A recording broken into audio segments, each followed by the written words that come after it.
My wife's friend, Stuart, told me that. My wife has a lot of gay friends. Stuart's their leader. She has a lot of gay friends. And I don't like them. Not because they're gay, I'm just judging them on the merits of their character. They're just not nice dudes. They're rude house guests. They're sitting on my couch, giggling with my wife, eating my mother macaroons. And I come in, they act like the party's over. Hey, Stuart, what's going on? This guy talks to me the way a cat would speak if a cat could talk. Hi, David. He always wants to have some kind of gay political argument. The last one was about a petition in federal court to take the words husband and wife out of the law. I said, well, why would you want those words out the law? He said, because it discriminates against same-sex couples. I was like, niggas, please save me the semantics. Just trust me, take your chips and get the fuck out of the casino. You're about to crap out. Go outside, talk that over amongst yourselves, and whichever one of you is gayer, that's the wife. I've never seen somebody in an office so high with the most just basic fucking solutions. We should not let any more Muslims in the country till we can figure out what's going on. Did he just say, figure out what's going on? Who doesn't know how to do basic math? Let's count it out. There's been 17 mass shootings in the United States. 4 of them were done by Muslims. None of those 4 Muslims were from any of the 7 countries in your stupid ass original ban. The other 13 shootings were done by the Tiki Torch whites. And you don't see me trying to ban white people from the show to keep the rest of the audience safe. It's a fucking terrible idea because it's mean and it's racist. And most importantly, if there were no white people here tonight, I might leave this bitch with $1,800. This man needs to realize that we all need each other. And that's why we will never, ever be able to beat China. Because everybody in America is racist and everybody in China is Chinese. This guy, R. Kelly, got another sex tape out now. This guy makes more sex tapes than he does music. He's like the DJ Khaled of sex tapes. Another one. Like, damn. The new one's so bad that they didn't even show it. 16 times the girl's age was mentioned. Isn't that crazy? This motherfucker is an idiot. He was fucking her like, yeah, this is the best 14-year-old pussy I've ever had in my life. And she was like, you like this 14-year-old pussy? He's like, oh yeah, I love this 14. I'm like, man, you need to shut the fuck up. You gotta give your lawyer something to work with. You're supposed to be on the tape like, this is the best 36-year-old pussy I've ever had in my life. And then your lawyer gonna be like, Your Honor, clearly my client thought that this woman was 36. As he mentioned some 16 times in the tape. They gonna know you lying though, you know what I mean? Everybody knows no such thing as good 36-year-old pussy. It is wild, bro. Where you from, man? Where you from? New York. You from, what, Manhattan? Brooklyn. You are from Brooklyn, aren't you? You look like you can rob somebody with a hammer.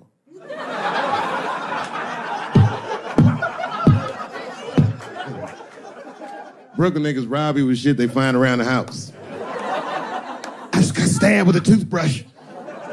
This nigga must be from Brooklyn. I'm fucking around. I think, okay, again, of all those letters, the T has the toughest road ahead. In fact, I think the T should stand for tough road ahead. They've got the longest mental gap to bridge. That's all I'm saying. Because, you know, whenever I see one of them T's on the street, I don't mind them, but I'll be like, man, I miss Bruce. I'm sorry, guys. I'm 42. I remember Bruce Jenner. Before the Kardashians, before all that, this motherfucker was a white American superhero. It was amazing. He was beating Africans at track and field. We'd never seen anything like it. He was on my cereal box growing up. You know how much of that cereal I ate, nigga? I didn't know he was gonna do that. I knew before you guys knew. I heard things on the street in Hollywood. You know, you just be out, see people. Hey, what's up, Kanye? Why the long face? Nigga, you'll see. I got 2 mother-in-laws now. There was a big dance coming up in the middle school. I was 12 years old. I said, Dad, can I go to the dance? He said, of course you can go to the dance. I want you to get out and meet some more kids. I said, great. It costs $3 to get in. And my dad said, ooh, sorry, son, I don't have it. I was like, what the fuck? You don't have $3? Well, then how are we alive, Dad? Dad said, if you want to go to the dance bad enough, I'll tell you what. If there's some money in the change jar, get the money from there. I was 12 years old. That's what I did. I showed up to the dance early. There's a long line of kids waiting behind me while I'm at the door trying to count out 300 pennies to get inside. I will never forget this shit as long as I fucking live. Oh, man, you know, if you've been poor, you know what that feels like. You ashamed all the time. Feels like it's your fault. And all them kids was laughing, ha, ha, ha. Look how poor Dave Chappelle is. Like, when I think back at it, that's really the only time in my life that I ever thought to myself, I should kill everybody at school. No, this is what I mean. Okay, look, okay, you're an Asian dude. No, I say this with no disrespect, but we're all Americans, right? And we can agree that America has a huge body count all over the world, but nowhere more than Asia. Literally, if you look at history, recently, we have bombed the masculinity out of an entire continent. We dropped 2 atomic bombs on fucking Japan, and they've been drawing Hello Kitty and shit ever since. There's a lot of lady boys in the wake of our bombs, and I know these things because my wife is Asian. She's Filipino. All right, well, okay, so that explains it. Now you know why you see me at all those Filipino events. I'm not there picking up pussy, I'm dropping some off.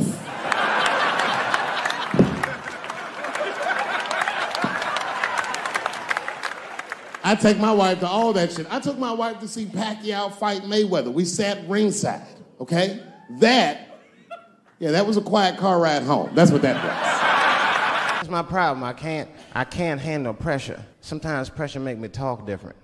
I'm serious. You ever have like that social pressure? You ever talk to somebody who's fake and they make you fake? Like, that kind of deal, like, hey, how you doing? You're like, fine, how are you? And you're like, I don't even talk like that. I get sick of that shit. I do, it just makes me sick. Sometimes I'll talk crazy just to make myself feel better. You ever do that? Just start talking like crazy. Like, you ever hear this voice? Man. That's how bad guys used to talk in the 40s. In the old days. See, I talk like that. Not all the time, but if somebody put the pressure on me, fuck it, I gotta cut loose. Like the police pull me over, I'll talk crazy. Son, do you know why we pulled you over? Nah, because I'm black, see, that's right. Nah. It's not illegal to talk like that. How do they know I don't talk like that every day? Stop talking like that. Stop talking like white copper. Nah. I see my age in my children. I came home from the road, this is not long ago. I've been gone for, if you can picture, I was gone for weeks and weeks. And when I came back, nobody was home. Now, one person in my family thought that maybe I'd like to see them when I got back. Like, they knew when I was coming back, but they just weren't home. And that shit was a wake-up call. But an empty house, that's some cold shit. And I went into my oldest son's room. I was like, hello, hello? He was gone. And I'd never done this to him before, but for some reason I just did it. I just looked through his shit. Just to see who this motherfucker was becoming. And I found these notebooks and I started going through the notebooks and it was all this wonderful poetry in them. And then I looked through his drawers and I opened up his middle drawer and I found this rolling paper. And I looked down at them papers like, oh, that's where that poetry's coming from. I'm doing a show somewhere, and I'm on stage, and I was a little drunk, you know. I figured to be safe, because, you know, everybody's phones are locked up. And I went in on this kid. I was talking all kinds of shit. Now, I didn't know that there was a journalist in the audience. Took impeccable notes. He told everybody everything I said. He was even putting the jokes in the headline. The headline said, Dave Chappelle says he wants to smash a dollhouse over Juicy Smouye's head. And I thought for sure when I read that headline, I said, well, that's it for me. I'm canceled. Lucky for me, that very same day, the Chicago police caught the motherfucker that actually did it. And hilariously, they were both Nigerian. Not only were they not white, they were very, very black. They were Nigerian, which is the funniest shit. The whole story is funny. Thank you very much for being here. But before I start tonight, I just wanted to read a brief statement that I prepared. I denounce anti-Semitism in all its forms. And I stand with my friends in the Jewish community. And that, Kanye, is how you buy yourself some time.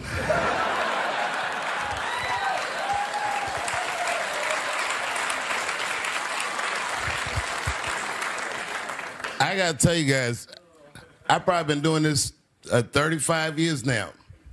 And early in my career, I learned that there are two words in the English language that you should never say together in sequence.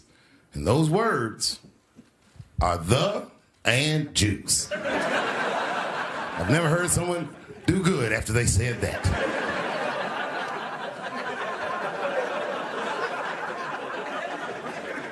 Kanye's gotten into some scrapes before. Normally when he's in trouble, I pull up immediately. But this time I was like, you know what? Let me see what's gonna happen first. Let's want to see where this is all going. I can't even remember how it started. Vaguely, I remember it started with a tweet, strange tweet. It was like, I'm feeling a little sleepy. I'm gonna give me some rest, but when I wake up, I'm gonna go DEFCON 3 on the Jews. And then he just went to bed. I was up all night worried. What is he gonna do to the Jews?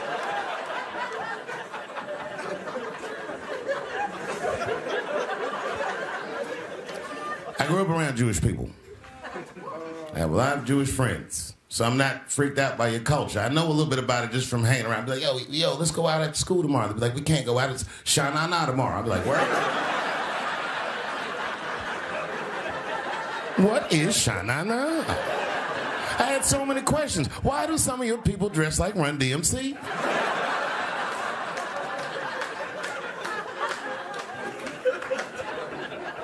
When Kanye woke up from that nap, he went right to work. A year ago, I'd seen him on a podcast called Drink Champs, a great show, and it was an amazing appearance. Noriega and them were there, the rappers that I love, and they all had their gold chains and stuff on. And Kanye said, only millionaires wear chains. They said, what? He said, I'm a billionaire. Billionaires don't wear their money on their body. I tucked my chain and I said, oh, snap. That's right. It was a good appearance. It was fun and funny.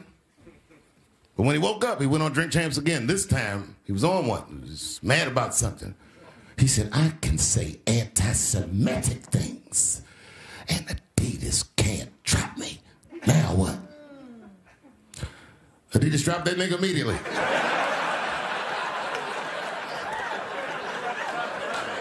Ironically, Adidas was founded by Nazis.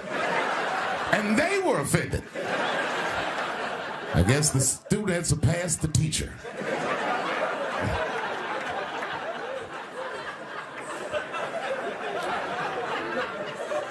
It's a big deal.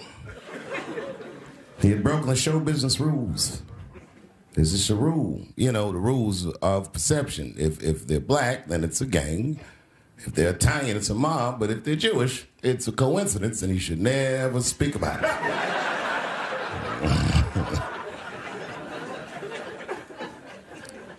Kanye got in so much trouble, Kyrie got in trouble.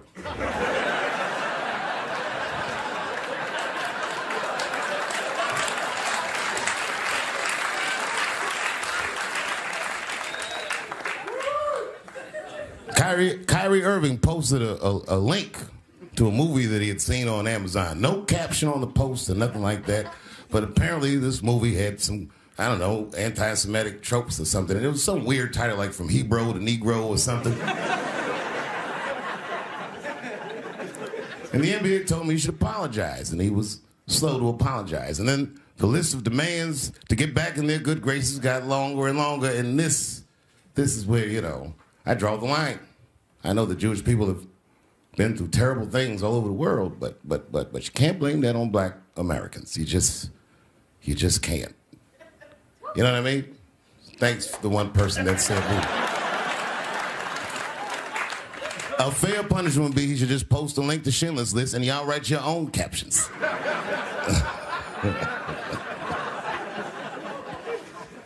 Kyrie Irving's black ass was nowhere near the Holocaust. In fact, he's not even certain it existed.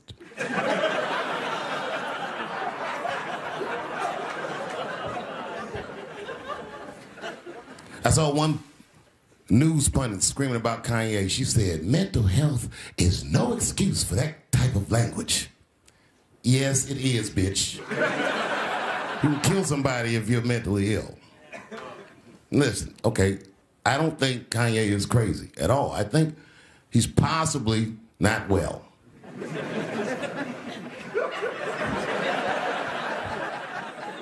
Well, I've been to Hollywood. I don't want y'all to get mad at me. I'm just telling you. I've been to Hollywood. This was just what I saw.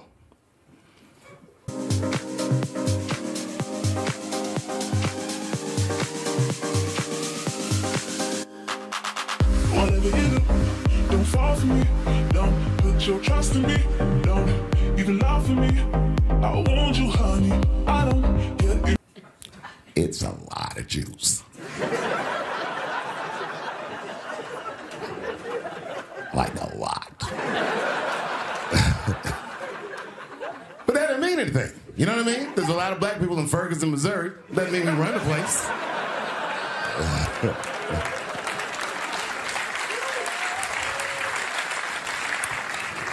I could see if you had some kind of issue.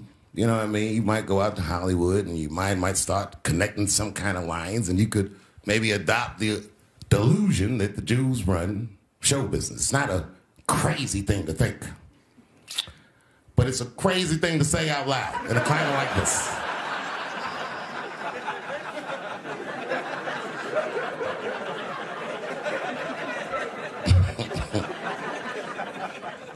Now the midterms are over in this crazy climate, and I got to tell you, I feel like this midterm, like all of humanity depends on it. And it's an ominous sign. The most ominous sign of the midterms, I believe, would be Herschel Walker, who I don't want to speak badly of because he's black. But I have to admit, he's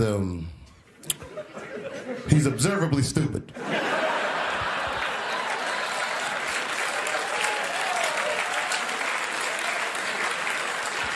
Even when he's not talking, his mouth be open a little bit like. He's the kind of guy that looks like he thinks before he makes a move on tic-tac-toe.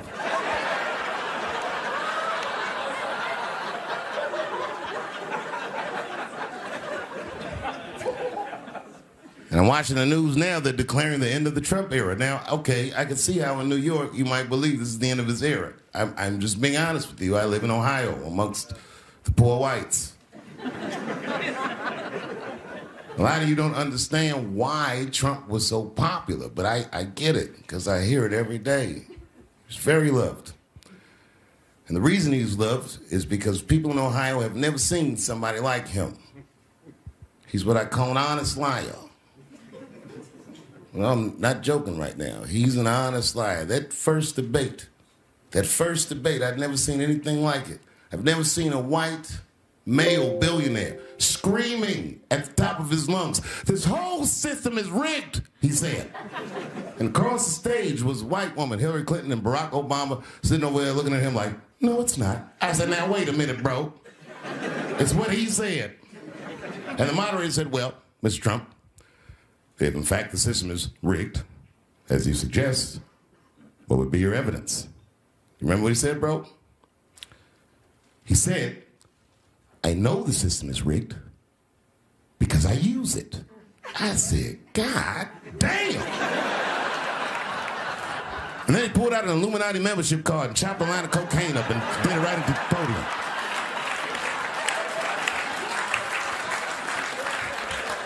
No one had ever heard someone say something that true. And then Hillary Clinton tried to punch him in the taxes. She said, "This man doesn't pay his taxes." He shot right back. "That makes me smart."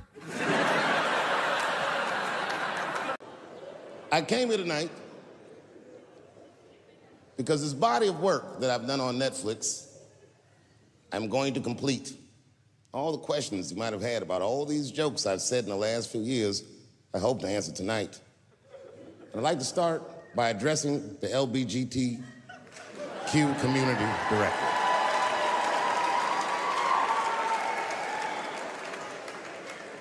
And I want every member of that community to know that I come here tonight in peace.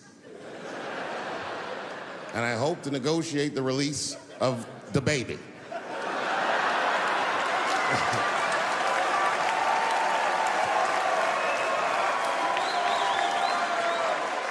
Sad, sad, sad story. The baby was the #1 streaming artist until about a couple weeks ago. He took a nasty spill on stage and said some wild stuff about the LGBTQ community during a concert in Florida. Now, you know I go hard in the paint, but even I saw that shit and was like, God damn, the baby. Ooh, he pushed the button, didn't he? He pushed the button, punched the LGBTQ community right in the AIDS. Can't do that. Can't do that. But I do believe, and I'll make this point later, that the kid made a very egregious mistake. I will acknowledge that. But, you know, a lot of the LGBTQ community doesn't know the baby's history. He's a wild guy. He once shot a nigga and killed him in Walmart. Oh, this is true. Google it. The baby shot and killed a nigga in Walmart in North Carolina. Nothing bad happened to his career.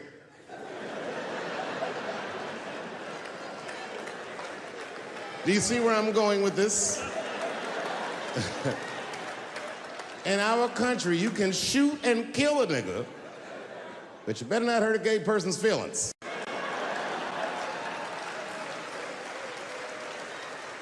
And this is precisely the disparity that I wish to discuss. I have a question for the audience. And this is a real question. I'm not joking around. Is it possible that a gay person can be racist?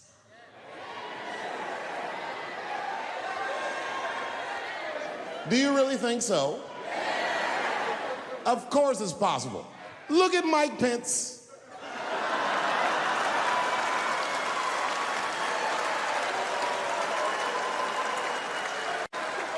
Ooh, I'm guessing, but I bet you he's gay. And he's not Pride Parade gay either. He's sad gay. Feel bad for him.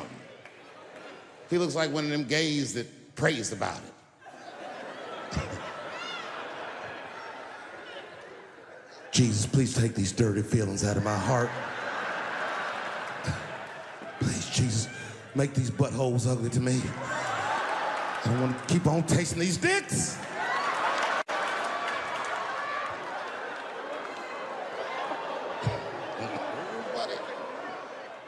You guys are confusing the emotions. You think I hate gay people, and what you're really seeing is that I am jealous of gay people. Oh, I'm jealous. I'm not the only black person that feels this way. We blacks, we look at the gay community and we go, God damn it, look how well that movement is going. Look how well you are doing. And we've been trapped in this predicament for hundreds of years. How the fuck are you making that kind of progress? I can't help but feel like if slaves had baby oil and booty shorts, we might have been free 100 years sooner, you know what I mean? If Martin Luther King was like, I want everybody to get up on them floats, get your bodies good and shiny.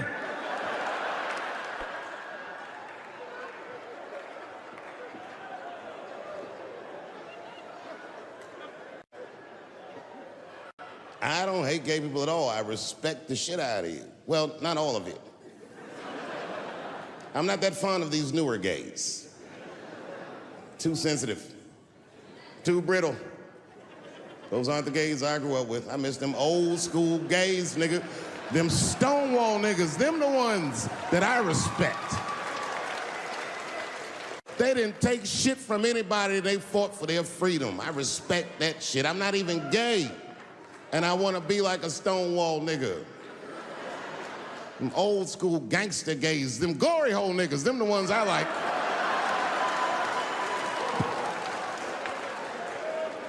These these new gays don't even know what the glory hole is. It's a hole in the wall the gay contractors built. You wanna know why they put that hole in the wall? I'll tell you, there's no nice way to say it. Because when they wanna have some fun, they will put their penises in that hole and hope for the best. I respect that shit. There's a lot of courage on both sides of that hole, nigga. I'm not even gay, and I want to try that glory hole out.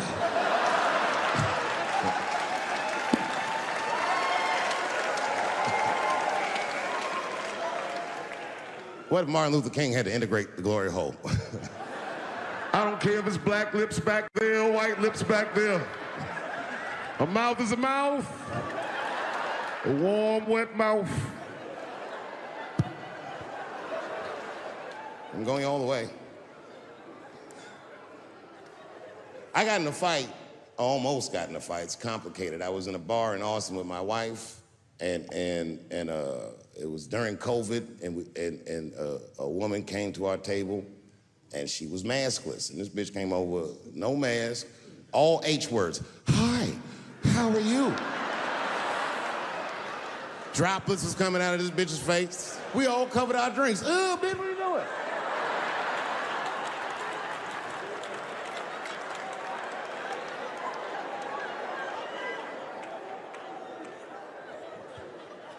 Now, I looked over at the table that she came from, and I peeped game. The men at the table were filming me. This happens when you're famous. People will come over and try to rattle your cage and get you to say something stupid or dumb so that their buddies can film it and they get a video of you embarrassing yourself. And clearly I said, this is what's happening. And these dumb motherfuckers thought that it was my first rodeo.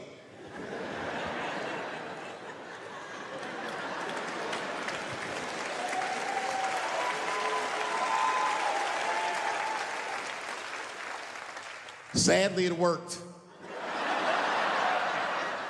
I ran right over there. I pointed right in the camera. I said, you's a bitch-ass nigga for doing this to me.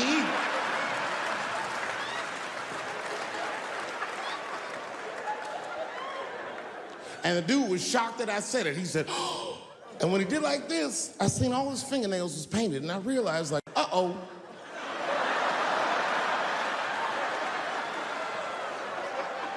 This fella's gay. Now, you know how I talk. I call everybody a bitch-ass nigga, you know what I mean? But that's not a right thing to do if they're gay, you know what I mean? And now I was in trouble. And not only that, the motherfucker was huge. He stood up, he was towering over me. He must have been 6'5", a big, white, corn-fed, Texas homosexual. This nigga was ready to fight. And he started barking on me, but I stood my ground. I wasn't scared. How could I be scared? This motherfucker's shirt was tied up in a knot like this. Oh, fuck this guy. Let's go, nigga, let's go. I thought we were gonna come to blows. I was ready, And then, right when you think we would fight, guess what he did? He picked up his phone and he called the police. And this thing I'm describing is a major issue that I have with that community. Gay people are minorities until they need to be white again.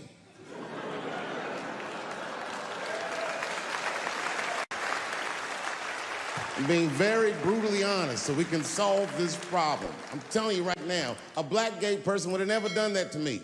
Because a black gay person knows when the police shows up, they're not gonna care who called them. They don't show up like, which one of you niggers is Clifford?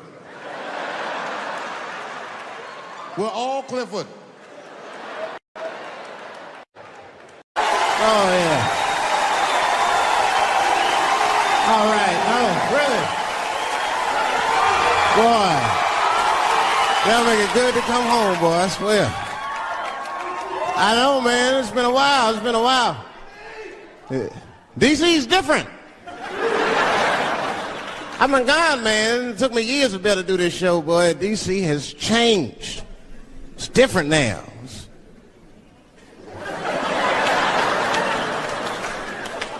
There's a lot of white people walking around, isn't there?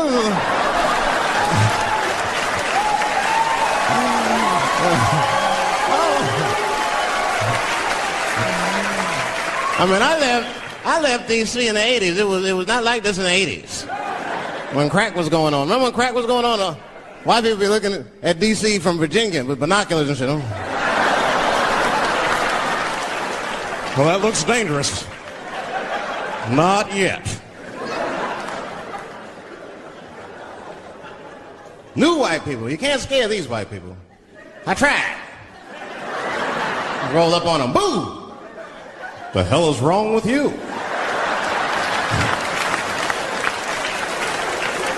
Those days are over. I'm glad that, like we're doing a show here by Howard, and you see like white people come out, and that's good. One thing I'm seeing, every group of brothers should have at least one white guy in it. I'm serious, for safety.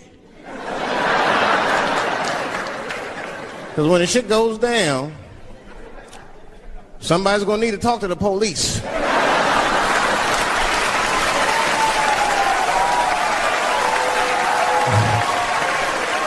I mean, that's when that white friend comes in handy. Uh-oh, Ernie, you want to get this one? Come on now, come on now. Do something. So black people are very afraid of the police. That is a big part of our culture. No matter how rich you are, how old you are. We're just afraid of them. We got every reason to be afraid of them. You know what I mean? Like, you're a white lady. You ever been pulled over before? And then what they say, let me see your driver's license and your registration, right? See, I'm just guessing. That's not what they say to us. Well, you wouldn't believe what they say to us. Spread your cheeks and lift your sack. Like, what the fuck? Excuse me? You heard me. Spread open your cheeks and lift your sack.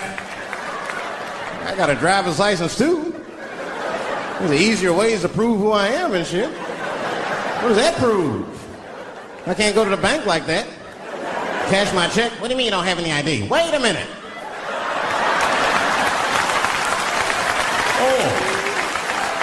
Oh, I'm sorry, Mrs. Chappelle. Right this way. Why didn't you spread your cheeks in the beginning? Scared of them. I'm serious, man. You ever be at a red light, the police might pull up next to you.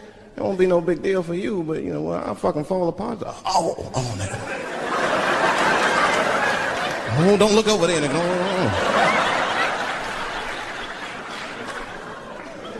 But I didn't always know that was a black thing. It took me a while to figure that out. I learned that shit in New York. I was in New York City. Now, I was hanging out with a friend of mine. He's a white guy, We were just hanging out. And we were lost in the city, we were smoking a joint. Now, I don't know if it's a coincidence that we were lost and high and shit, but... my white buddy, he was smoking a joint. Dave, it's the goddamn cops.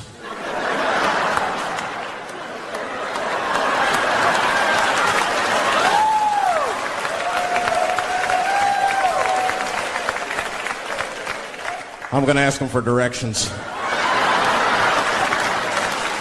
I said, Chip, no! Chip, don't do it! It was too late. He was walking over there, this man was high as shit. Excuse me, sir. Touching him and shit. Excuse me. Need some information. Start confessing things you shouldn't confess. I'm a little high. All I want to know, which way is 3rd Street? The cop was like, hey, take it easy. You're on 3rd Street. You better be careful. Go ahead, move it. Move it.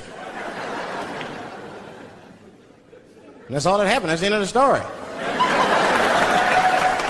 Now, I know that's not amazing to some of you, but you ask one of these black fellas, that shit is fucking incredible, isn't it? I'm saying a black man would never dream of talking to the police high. That's a waste of weed.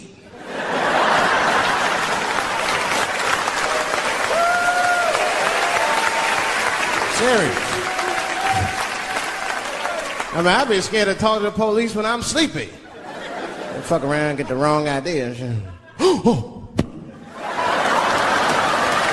Oh my God.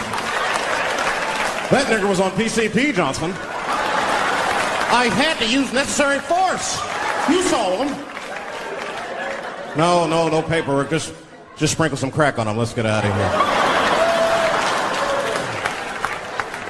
That's how it is. But at the time, I didn't think there was anything racial about it. I was just like, man, Chip, you got fucking lucky. You better be careful. But then another time, me and Chip are driving. Now, I'm not driving. Chip is driving, and he's driving a little crazy. He'd been drinking. Now, I don't like to let my friends drive drunk, but, you know, I was smoking a joint. I couldn't really say shit to the guy.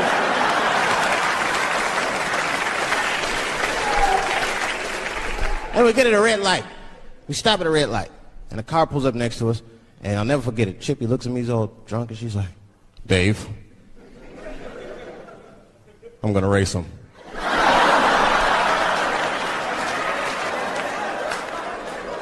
I knew it was a bad idea, but I was high. I tried to explain to him it was a bad idea, but all that came out was, well, nigga, sometimes you gotta race, I don't know.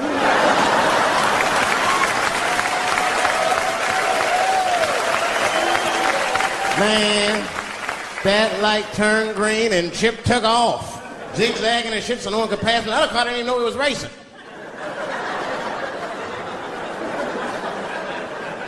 Then the police seen us and pulled us over. Now you understand, I'm scared as shit. I mean, come on, the car smells like weed. I've been speeding, this man is fucking drunk. I was scared. Chip was not scared at all. It was weird. He didn't even turn his radio down. Isn't that weird a little bit? I mean, if you get pulled over, wouldn't you turn your radio down? Nobody want to get their ass beat to a soundtrack and shit. You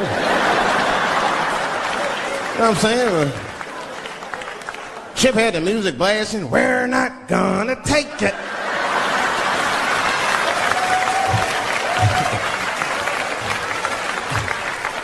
Look at him and said, Dave, just relax. Close your butt cheeks. Just relax. Let me do the talking. You want to know what he said? This is almost exactly what he said. I couldn't believe it. He says, oh. Sorry, officer, I didn't know I couldn't do that. I was fucking shocked. The cop said, well, now you know. Just get out of here. Just get the fuck out of here. Chip said, okay, I will, sir. Thank you. What? What's wrong with you, Dave? I didn't know I couldn't do that. He said, that was good, wasn't it? Because I did know I couldn't do that.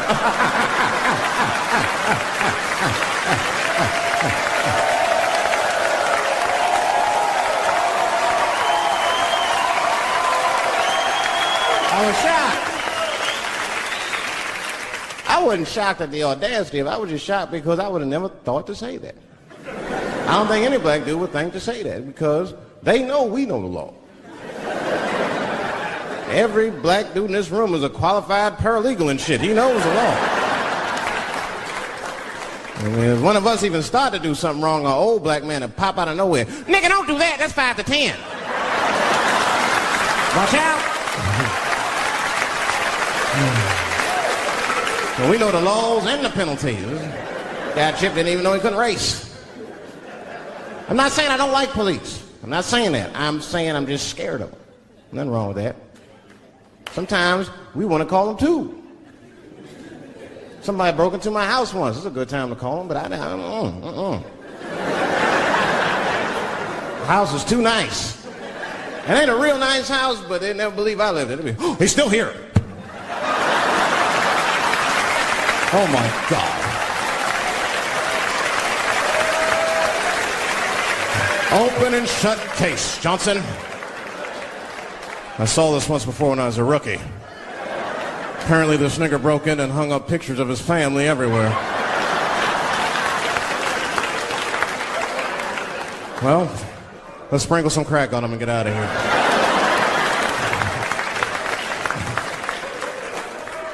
Well, you know, that's that whole brutality thing. See, that's common knowledge now. There was a time when only minorities really knew about that. I'm not going to say white people didn't believe us, but you were a little skeptical. You were a little skeptical. I mean, I don't blame you. And then Newsweek printed it, he knew it was true. And then the Newsweek white people were like, oh my God. Honey, did you see this? Apparently the police have been beating up Negroes like hotcakes. It's in the May issue. I mean, really, how could you know, though? How could anyone else know? You know. I mean, maybe you should have seen something a little suspicious. Don't you think it was like a little suspicious? Just a little suspicious? Every dead black person the police find has crack sprinkled on them. I mean, come on, man. Come on, man. Who gets shot and sprinkles crack on themselves? Nobody would do that. Bam! Oh, oh.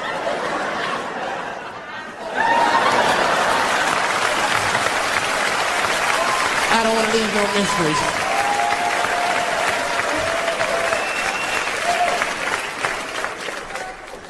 But I'm a paranoid guy, you know, that's how I am.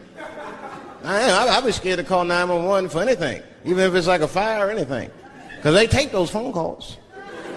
I see the shows, they tape them, and then they play them on television. That's fucked up.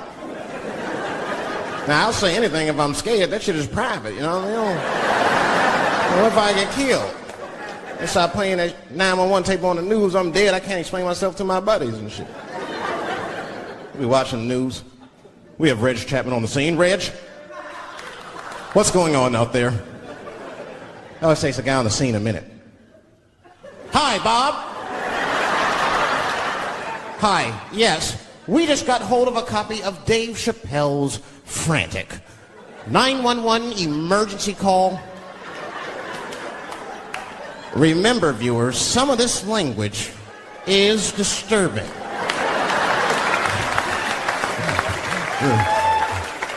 Hello, emergency. Help! Help, motherfucker, they're coming to get me! Just calm down, sir, where are you? Oh, I shit on myself. I can't stop crying. They play that shit 30, 40 times a day. All my buddies will be at my funeral looking at me. You know Dave shit on himself right before I saw it on the news. Died crying like a bitch.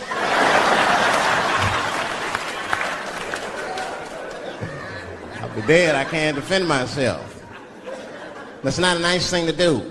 That's not a nice thing to do. I mean, it's a 911 tape. How they expect you to sound? Of course you're going to be scared. It's an emergency. There's nobody calls 911 cool and relaxed. That shit would sound ridiculous. Hello, emergency. Hi. Hey, 911, how are you? Yeah.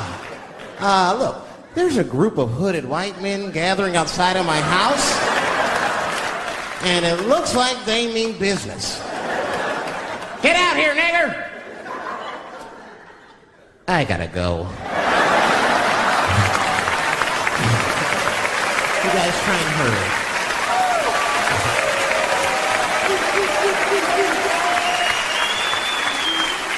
Too much pressure. That's my problem. I can't handle pressure. Sometimes pressure make me talk different. I'm serious. You ever have like that social pressure? You ever talk to somebody who's fake and they make you fake? Like that kind of deal, like, hey, how you doing? You're like, fine, how are you? And you're like, I don't even talk like that. I get sick of that shit.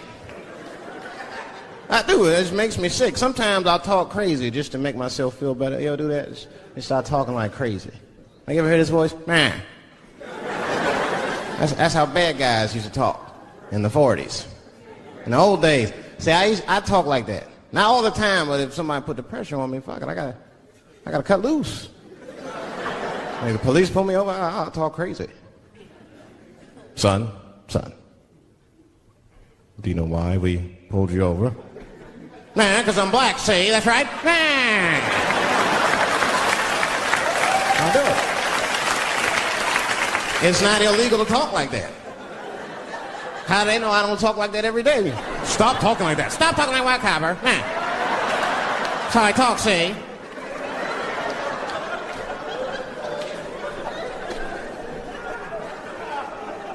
You gotta make life interesting like that, because the shit is flimsy. Life is flimsy. You think you're gonna live forever, you ain't not gonna live forever. It's dangerous out here. We know what's going on. I travel now, you know. I used to think D.C. had the roughest ghettos in the country. Nah, nigga, I have seen some shit now. Oh, there's some rough areas outside of D.C. Yeah, everybody should go to the ghetto. I was taken to the ghetto one time. That's the worst. When you get taken and you're not expecting to go. You know, usually you want to know when you're going to the ghetto, like, I'm going to see some wild shit. I got to prepare myself. I'm going to see something crazy. When you're taken, it's different.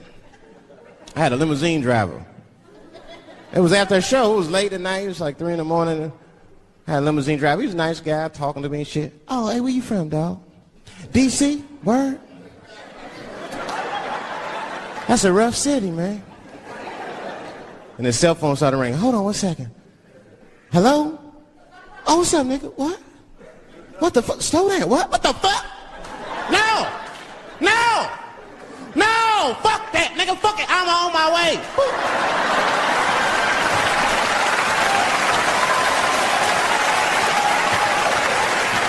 Hey. I gotta make a stop real quick. At 3 o'clock in the morning. I didn't know he was taking me to the ghetto at first. I started looking out the window. I was like, what the fuck? Is gun store, liquor store, gun store? Where the fuck are you taking me? This don't look good. He didn't say shit. He just pulled up in front of an old rickety building that looked like a project. Now, I'd never been there before. I'm not sure if it was a project, but it certainly had all the familiar symptoms of a project. A fucking crackhead ran this way.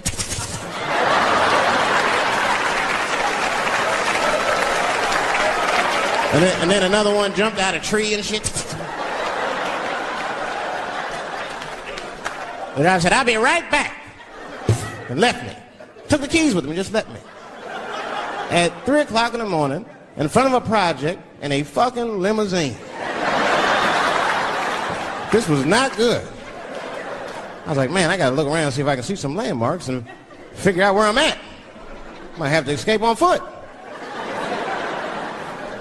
Now, this is when I knew I was in a bad neighborhood. You only see this in the worst neighborhoods. Remember, it's 3 o'clock in the morning. It's 3 o'clock in the morning.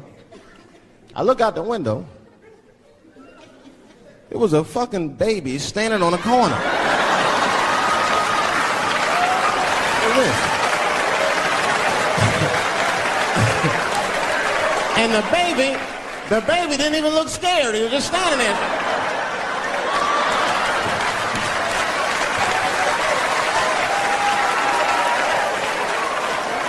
I mean, it made me sad. It made me sad, really. You know what I mean? Because I wanted to help the baby. I was like, I don't trust you either. I'm sorry. Click. Click. The old baby on the corner trick, eh? You're not going to fall for that shit. Where's this limousine driver? You know, I start feeling bad. As time goes by, I start feeling worse. Like, man, what is wrong with me? What the hell's wrong? I'm scared of a baby. And this baby could be in trouble. He might need my help. I got to do something. But I wasn't going to get out the car. I'm serious, man. I just cracked the window a little bit. There's an old limousine. I can roll it down.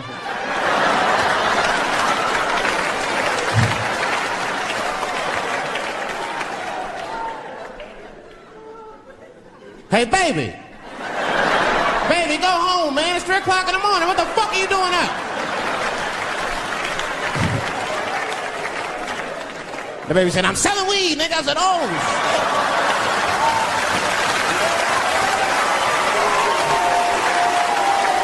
I wasn't expecting that. I'm serious. I had to buy 2 bags from him to call my nurse. Let me get 2 corners. Got back in the car and rolled me a joint, man. So, that shit was scary, man. Every once in a while, like a crackhead would come up to the car and look in the window. It was like Jurassic Park and shit. He'd be looking on the car. Hey, get out of here, cracky. That baby was still standing there, man. Then I started feeling bad again. Yeah, weed make you feel guilty sometimes. You know. Man, what is wrong with me, man? I have just bought weed from an infant. I can't condone this kind of behavior. What am I thinking? I can't let the fear ruin my morals. Gotta do something.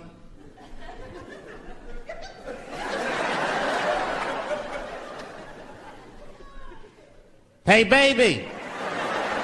Stop selling weed, all right? You got your whole life ahead of you. He said, fuck you, nigga, I got kids to feed. I said, God damn.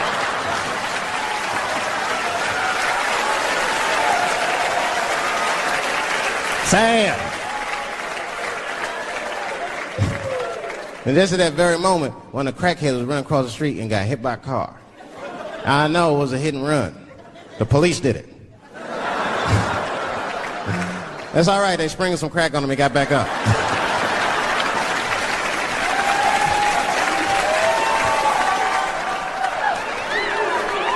Yeah, I be seeing that kind of shit, man. It's what it is. They use the TV to program us from a young age. You ever watch like a cartoon that you used to watch when you were little as an adult? That shit is wild shit. It's some wild shit. I mean, like I was with my nephew. We sitting there, we watching Pepe Le Pew, and I say to my nephew, I said, now pay attention to this guy because he's funny. I used to watch him when I was little. And we watched the Pepe Le Pew, but I'm old now. I'm looking like, good God, what kind of fucking rapist is this guy? Like, take it easy, Pepe. My nephew was sitting there cracking up. See, sometimes you gotta take the pussy like Pepe. Like, no.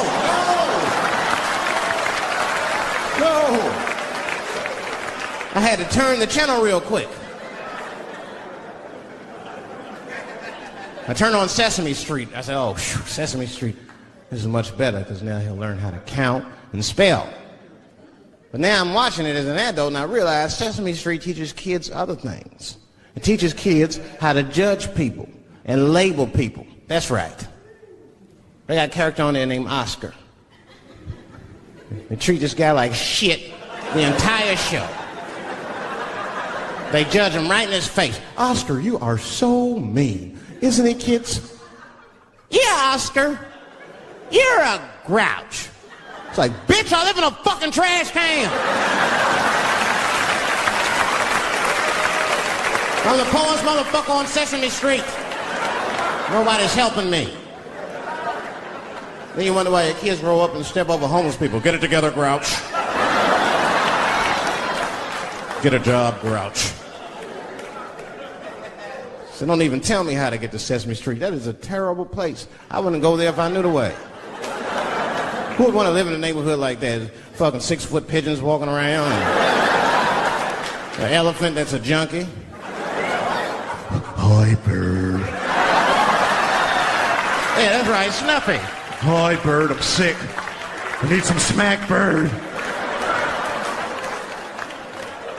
And Cookie Monster with his eyes popping out his head, screaming, cookie, cookie, cookie, like, ugh. What kind of cookies are you talking about? Chocolate chips don't do that to people. And then they had the nerve to put a pimp on there. They didn't come out and say he's a pimp, but I know a pimp when I see one. They called him the Count. Had a cape and everything. You just see him pimping. Bitch, where is my money?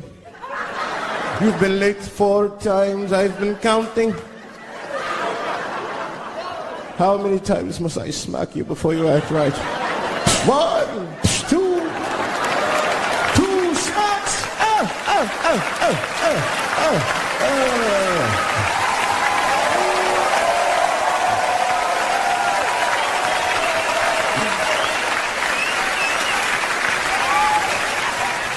That's the thing, there's so much stuff to worry about. You know, the more you know, the more you don't know and shit. You know, like a lot of people be telling me, Dave, you know, you just gotta relax. The racism thing be bugging you too much. I be thinking about it. Sometimes shit'll happen. You know, a lot of black people can relate to this. Have you ever had something happen that was so racist that you didn't even get mad? You were just like, God damn, that was racist. I mean, it was so blatant, you were just like, wow. Like, you almost like it didn't even happen to you. It was like a fucking movie. That was like you was watching Mississippi Burning. Wow. That happened to me. I was in Mississippi. I was in Mississippi doing a show.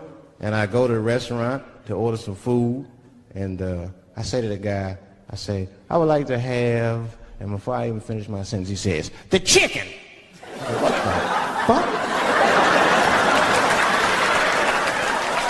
I could not believe it. Could not believe that shit.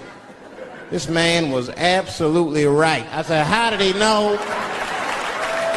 that I was going to get some chicken? I asked him, I said, how you know that?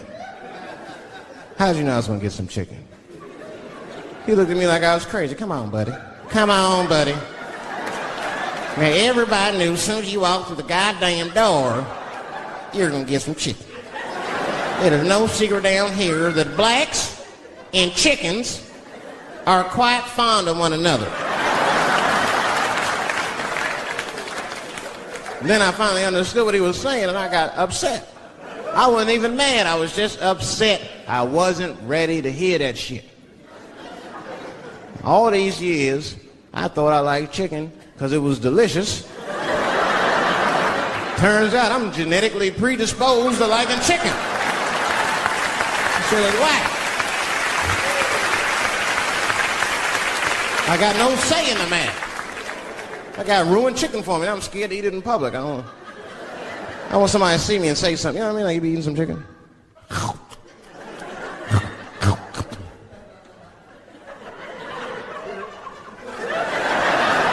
Look at him. He loves it. Just like it said in the encyclopedia. Look how happy he looks.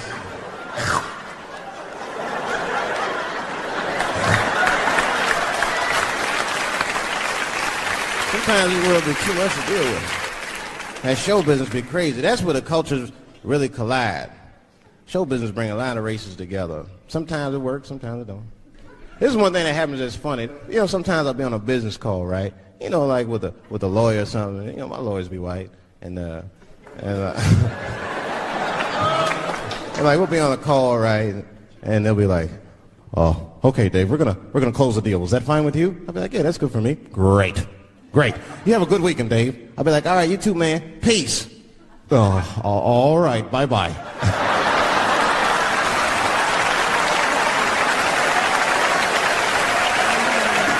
I don't know what to say, right? So sometimes I'll make up shit that's not even slang, just to see how they handle it and shit. It'll be the same business go. All right, we're gonna close the deal. Is that fine with you, Dave? Yeah, sounds good to me. Great. You have a good weekend, Dave. All right, buddy. Zip it up and zip it out. Oh. All right. Zippity-doo-dah. Bye-bye.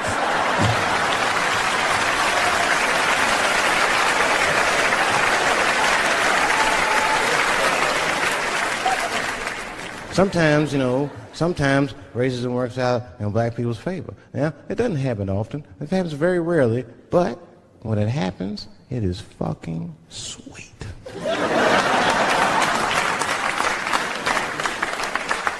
I'm serious.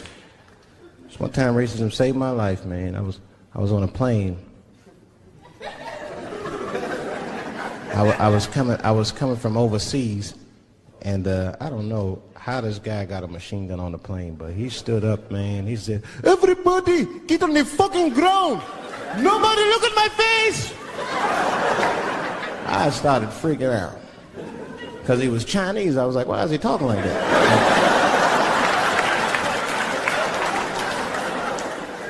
He was screaming and crying.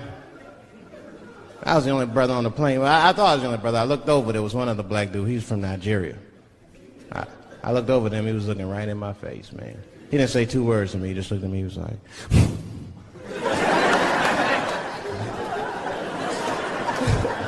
He didn't need to talk. I knew just what he was talking about. I looked right back at him. I was like...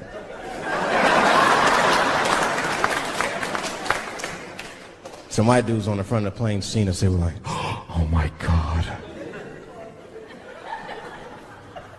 I think those black guys are going to try to save us."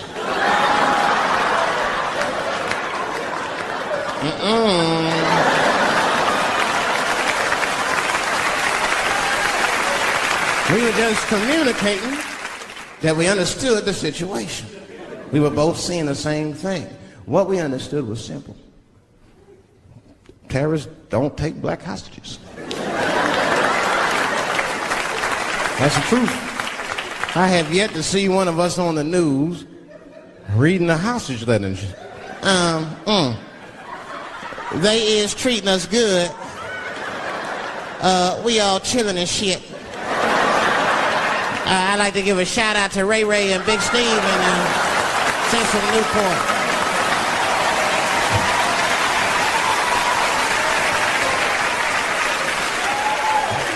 You're not gonna see it. Terrorists are smart. They know what they're doing there, you know. They terrorists. They know that black people's bad bargaining chips.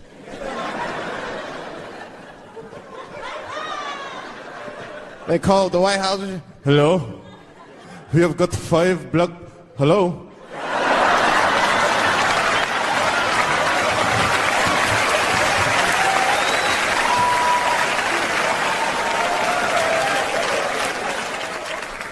You'd be back in D.C. You know, I was thinking, man, this is an election year. I'm going to ask you, you're a white guy, do you know who you're voting for yet? Don't know, do you? Now, you see that? You see what just happened here? Let me tell you something. That is a cultural thing. He knows who he's going to vote for. He's just not going to tell me. See? I've noticed that. That is a cultural thing. White people do not like to talk about their political affiliations. It's a secret. You ever ask a white guy who's voting for you? Hey, Bob, who are you going to vote for? Dave, whoa. Well, take it easy now. Take it easy. So anyway, I was fucking my wife in her ass, right? And I mean, it was something else. Yeah, but who are you voting for? Dave, come on with the voting. I'm trying to tell you about fucking my wife, and you're asking me all these personal questions.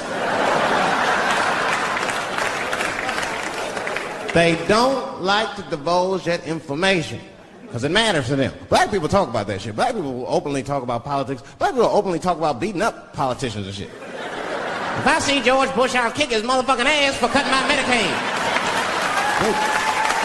Okay, I don't say it. Black people just say it. But there's a reason for that. Because it matters more for them. It matters more. Black people see even when I vote, right? Which I don't. But even when I like think about like who I would vote for, right? I don't even look at their political policies. I just look at their character. You know what I'm saying now? You gotta read, no, I'm serious. You gotta read between the lines. Like, you know, you look at Clinton, and black people like Clinton, because we've seen him on the campaign. I saw one thing on the campaign trail. He actually just picked a black baby up and kissed him. Come here, you little nigger baby. Mwah! Just kiss him. I said, I like that. He did not hesitate or nothing. You see George Bush Jr., he be there, ugh.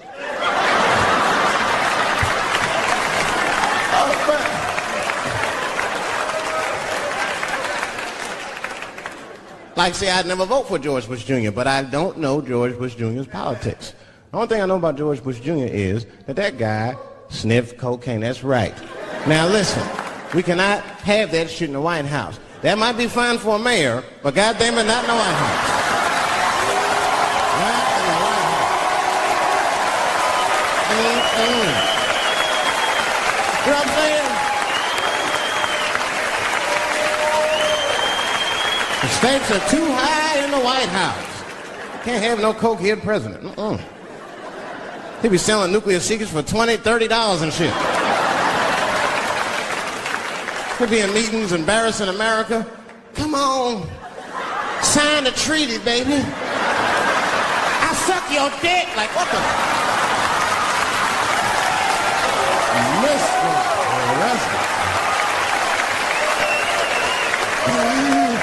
Mr. President, that is not how we do business here, sir. Stop sucking the ambassador's dick. No, let him finish.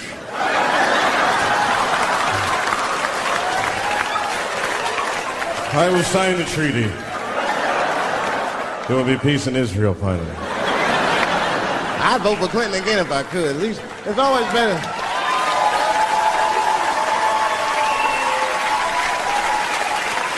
Now again, I'm not looking at his politics. Don't know what his politics are. I'm just looking at his behavior. I understand that kind of behavior. I know a lot of dudes with them shortcomings. Weed smoking fornicators. There's a lot of them. I mean, come on now. Let's be honest. Let's be honest. Bill Clinton was not the first president to do what he did. Now let's think back for a minute. Remember a guy named Kennedy, John F. Kennedy? Remember him? He fucked Marilyn Monroe. Matter of fact, him and his brother Bobby